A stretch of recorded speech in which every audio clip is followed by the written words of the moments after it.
শহীদ দিবস বলো। আন্তর্জাতিক মাতৃভাষা দিবস। আজকে কি দিবস?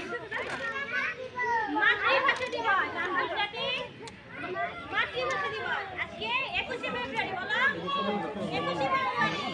আজকে কি? শহীদ দিবস।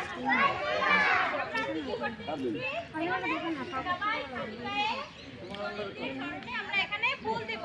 কি করব? খালি পায়ে ফুল দেব শহীদদের স্মরণে। আজকে কি দিবস?